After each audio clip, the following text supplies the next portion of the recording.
हमारा बजट आ गया है, मोदी 3.0 का पहला बजट है ये, और बजट पर इलेक्शन का असर साफ साफ दिख रहा है। लेकिन इसमें किसको क्या मिला और कितना मिला, किस सेक्टर को चमका दिया और किस सेक्टर को चौंका दिया सरकार ने, इसमें आम आदमी को कुछ दिया कि नहीं, टैक्स में छूट हुआ कि नहीं, ये नीतीश कुमार और चंद्रबाबू नायडू जी को गठबंधन में आने का कुछ फायदा हुआ कि नहीं, तो इन सारे सवालों की बात करेंगे आज इस सेशन में। चलिए शुरू करते हैं।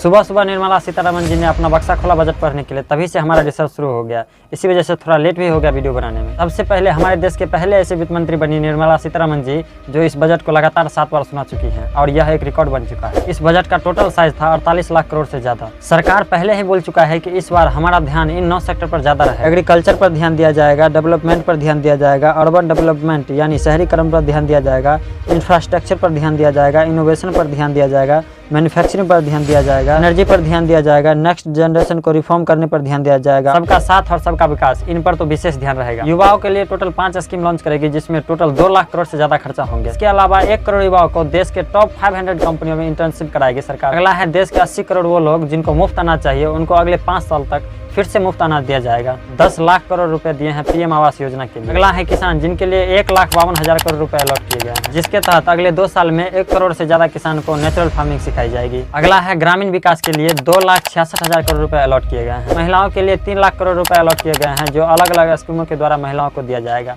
छोटे व्यापारियों के लिए मुद्रा लोन की सीमा पहले 10 लाख थी, जिसे बढ़ाकर अब 20 लाख कर दिया गया है। ई कॉमर्स बिजनेस पे पहले TDS 1% लगता था, उसे घटाकर अब 0.10% कर दिया गया है। अब बात करते हैं डिफेंस लाइन की, जिसमें इस बार सरकार सबसे ज्यादा खर्च कर रही है। पूरे बजट का 13% यानी 6,21,000 करोड़ रुपए अलॉट किए गए हैं डिफेंस के लिए, जिससे कि हमारा डिफेंस लाइन मजबूत हो और हम नए मिसाइलों की खरीदारी कर सकें। अगला है स्टूडेंट, जिसे अब डोमेस्टिक मार्केट में पढ़ाई करने के लिए 10 लाख रुपए तक का क्रेडिट मिल सकता है, जो कि भारत के किसी भी यूनिवर्सिटी में जाके पढ़ाई कर सकता है। जो कंपनियां स्पेस सेक्टर में काम कर रही हैं, जैसे लॉन्चर बनाना, रॉकेट बनाना, रोवर बनाना, उस सभी के लिए 1,000 करोड़ रुपए अलॉट किए गए हैं। सबके अलावा कैपिटल एक्सपेंडिचर पर इस साल सरकार 11,11,000 करोड़ रुपए इन्वेस्ट कर रही है। मिडिल क्लास वालों के लिए थोड़ी सी टैक्स में राहत दी गई है, जिसे आप नीचे इस तस्वीर में देख सकते हैं। टोटल जोड़ घटाकर देखा जाए तो 1 साल के अंदर एक मिडिल क्लास वालों को टोटल 17,500 की टैक्स बचत हो सकती है। इस साल कुछ सामानों के दाम भी घटने की उम्मीद है, जिसमें सबसे पहले लेदर की कीमतें कम हो सकती हैं, मोबाइल और उसके पार्ट से संबंधित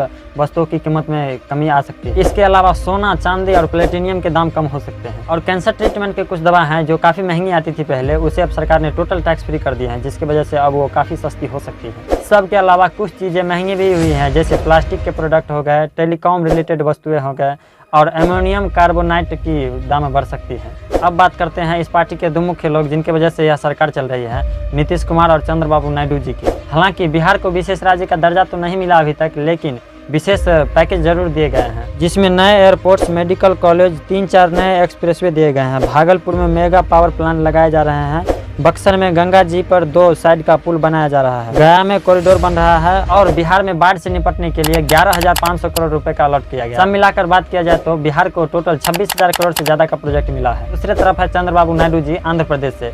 इनको अपना ड्रीम प्रोजेक्ट अमरावती को बनाने के लिए टोटल 15,000 करोड़ से ज्यादा का फंड दिया गया है। इस पे एक नया वीडियो बहुत जल्द आ रहा है कि अमरावती क्या है, कितना बड़ा है, कितने दिनों से इस पे काम चल रहा है, और पूरे बनते बनते इस पे कितना पैसा खर्चा हो सकता है। तो ओवरऑल इस बार की बजट देखे तो सब कुछ ठीक ठाक ही था, बस कुछ चीज़ें बाकी रह गया जिस पे सरकार को और ध्यान देना चाहिए था, जैसे कि शिक्षा हो गए। पेट्रोल और डीजल को GST के अंदर लाने का प्रयास करना चाहिए था, क्योंकि पेट्रोल और डीजल ही ऐसा वस्तु है जिसका दाम अगर कम हो जाए तो देश में ओवरऑल सारी चीज़ों की दाम कम हो सकती है, क्योंकि लगभग सारा ट्रांसपोर्ट पेट्रोल और डीजल पे ही टिका हुआ है। तो मैं इस बजट को अपनी तरफ से जितना हो सके डिटेल में बताने का प्रयास किया हूँ, ताकि आप लोगों को अच्छे से समझ में आ सके। बाकी आज के लिए बस इतना ही, मिलते हैं किसी नेक्स्ट वीडियो में। धन्यवाद।